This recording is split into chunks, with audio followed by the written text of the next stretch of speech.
приятели сме в една банда и лудори ни се случват, докато забавата свърши.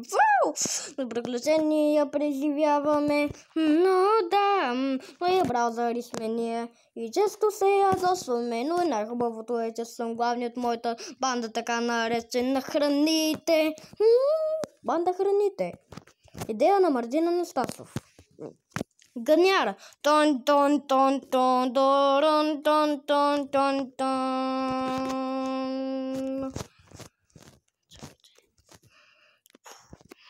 Так. Тун, турун, турун, турун. Тон, тон, тон, тон, турун.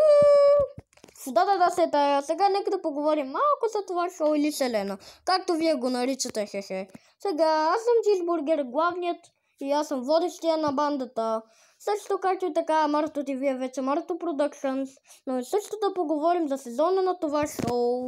Както виждате, Лутбургер ще покаже, че е недоволен от ролята си, но както и така ще има дигитално приключение. Но също така през почти всеки епизод от това детско ще се появяват нови и нови герои или храни, както ви искате да ги наричате, хе-хе. Но както и така този епизод да се фокусираме върху Ябълка, защото той е Ганяра, който трябва да гледате. Но както и така, нека да поговорим за Ябълка. Той има и сега, той е един звяр, който има цялата колекция пистови, саби, мечове, ножове, да не говорим какво друго. Но обаче също, ако някой от нас умре, не се го безпокойте. Кажете здравей на бандовия създател. Когато някой от нас умре в бандата, душата му отлита тук на тази машина и машината обработва тялото му и излиза от там като чисто нов, обаче със същите спомени. Да, със същите спомени. Следвал нищо не му е станал, хе-хе. Но също не време да започваме епизода, обаче ви казвам. Предупреждавам ви, че епизода няма да ви харесва въобще. Защото е само ябълка е много гаден. А това е Мартин Анастасов в нашия свят, между друго. Сега, нека започваме епизода. Магазин за мечове. Охо, я гледай ти, най-накрая юнските мечове са излязли на продажба. Това е страхотно. Оха, какво е това? Нинджа резачка. Изглежда, че реже много добре. Сега нека да платя за това чудо. И аз съм хилиардер. Човек, който има 1000 лева. Хо-хо. Но също и така, нека да тествам това чудо. Това работи невероятно. Сега да го хвърля. Уи! Охо, това работи невероятно. Мисля, че малко е кървящо. Сега да отида при моето братле Лутбургер.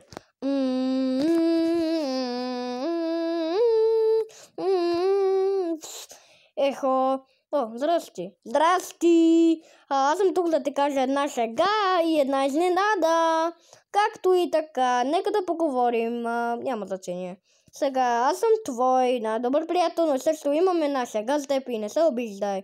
Значи, ти никога няма да излезеш за затвор, защото си загубеняк. Не се обиждай, братле. Няма се обидя на най-добрия си приятел. Ти си най-добрият ми човек. Охо, да, няма значение. Сега ето я ето я изненадата с болка. Каква болка? Каква болка?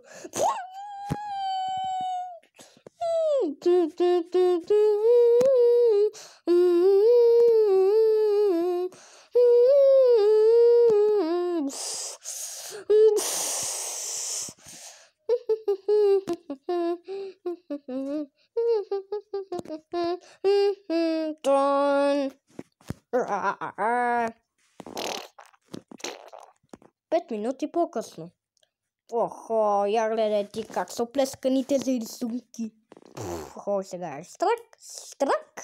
Охо, как може Ягоде да си съсипеш своите така наречени артистични рисунки? Как ви да време да бягам?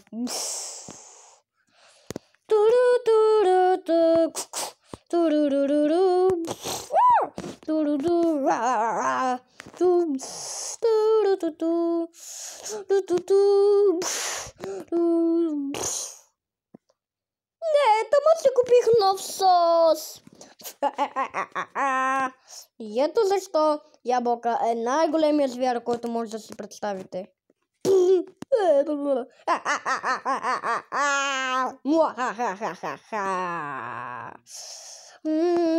Не свършва епизода. Както и да е. Значи сега видяхте компилацията на Лутяка, имах предвид на ябълка от интернета. Така, сега видяхте само най-милите неща, които той може да направи. Най-малките неща. Значи, като ви казвам най-малките, си представете цяло бомба да оправи. Но също май си искате да чуете на ябълка първите му дни в бандата, ще да разберете как е станал такъв лъж. Не е роден такъв. Добре, преди много векове той е бил едно бебе в дървото. И както и така, след година и половина той стана голям и също има факт.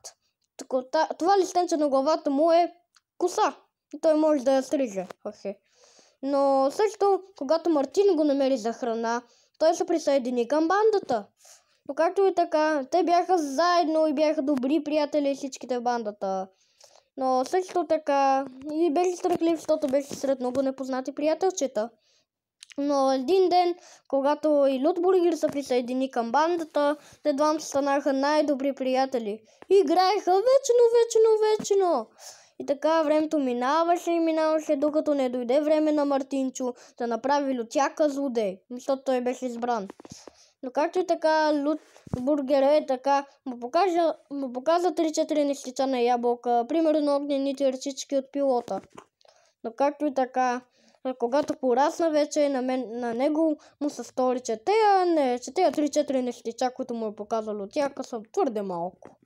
И затова той искал да бъде много повече. И ето какво е искал. Да бъде огромен звяр с всичко лошо, който сякаш е следващият Адамс.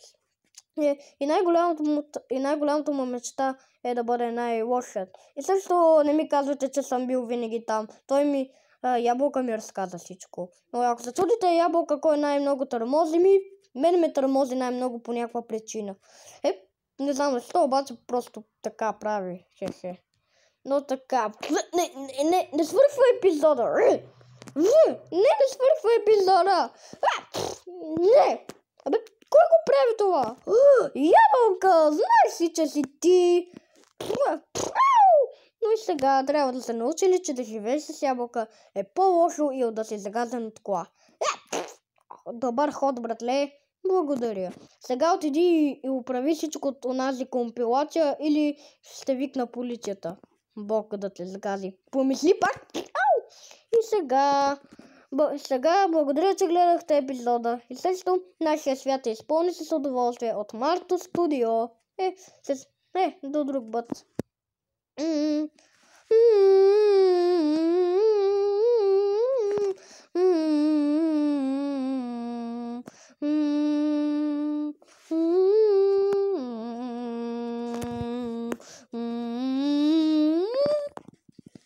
Също може да вземете на наем чизбургер, снежанка и ябълка, обаче в отцветения им вид, като изрязани хартийки. Но както и така може да вземете плакат на банда храните първия сезон, както и така плакат на ябълка. Но също ще се видим друг път в следващия епизод. Чао, приятели!